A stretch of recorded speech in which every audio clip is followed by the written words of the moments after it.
Hi everyone, I just wanted to stop for a minute, and since this is Sunday, even though the Shabbat is really on Friday night to Saturday, we as Christians or pagan Christians celebrate on Sunday. So I decided that every Sunday we're just going to have tarot that has to do, or oracle cards that has to do with God and nothing more. Okay, so I already shuffled because I am on the road. I'm always on the road, but I decided to stop and give you the message. If you've never been here before, my name is Victoria Violet. This is Gypsy Roots Tarot and Travel. If you have faith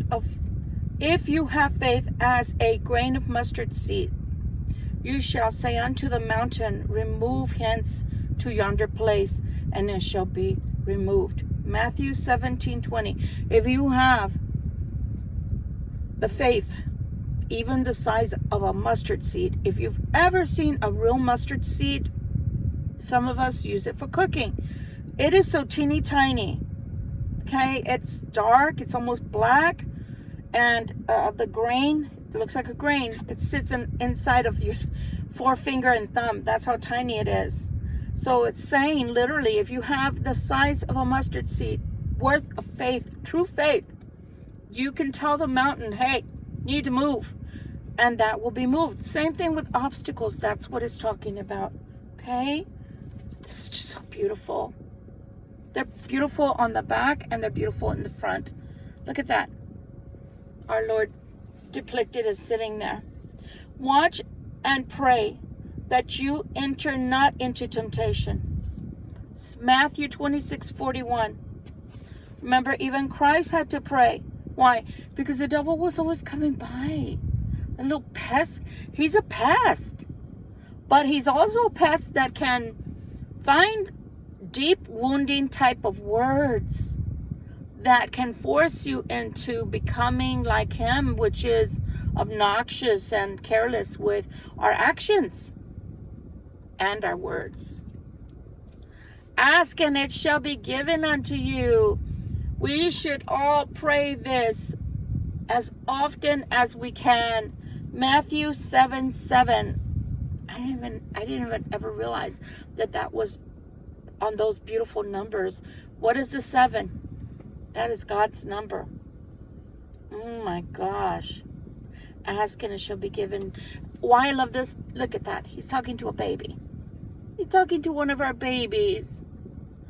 And God always says that we have to be like children to enter his heaven, to enter the doors of heaven, his kingdom.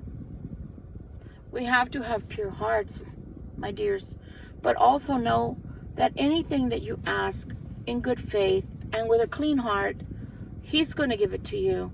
You know, God, I often say, God gives you what you ask for.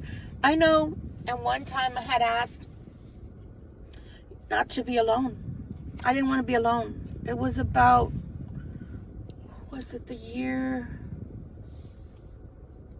I think it was the year 2004. I started telling God, I have everything. At that time, I literally did, guys.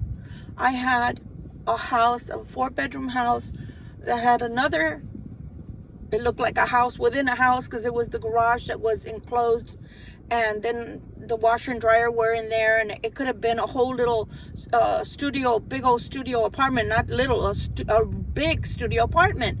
And I had my business and it was thriving. I had it already for 4 years, and I had so many clients that were coming in for readings and cleansings, etc. I had everything. The only thing I didn't have was was love in my life. I did not have a significant other. So I asked for that. And here's the thing. I didn't wait for the right one. I didn't wait for God to send one. I set about looking for one. And yeah, okay, so I got one. It wasn't long lasting. It was horrible. He mistreated me. He abused me. And I ended up giving everything up. I even ended up, by the time the relationship was done, I ended up walking away from my business and from the business that I helped him build, which was worth much more than my little business was. And he used my money to build that business. So I walked away from hundreds of thousands of dollars. By the time that I was done with him, it was worth millions of dollars, because it was a land development fracking company. And yeah, so I not only lost my business in the process, I lost my home due to Obama bailing out the banks at that time in 2008, 2009 time period, and I ended up losing out on all that money, because I just wanted my peace and I wanted my life back, because my life at that point was unrecognizable, and as far as peace is concerned, I had none. But that was my doing. I take responsibility, because just because God lets us have something that we ask for, it doesn't mean it's good for us. That just means that we too are co-creators, and we have the will to bring things towards us. And I'm not even talking about magic. I'm talking about desire of the heart. So when you know that you are asking God for something, and when you think that that person is brought to you, stand back and look at the whole. How does it make you feel? Is it easy? Is it hard? Are there a lot of fights going on? Are there a lot of arguments? Are there a lot of threats? Is the person using you for finances, setting you up for failure only to walk away? Yeah, I ended up without a home. I ended up without a business. I ended up without a car. I mean, it was a disaster, guys. It was a disaster. And somebody could say, well, that's your fault. And I'm not going to sit here and say, you're wrong. You're not wrong. Although I didn't do all the ugly things, I did everything right in the relationship. I had no business being in that particular relationship. Thus, it went really, really wrong.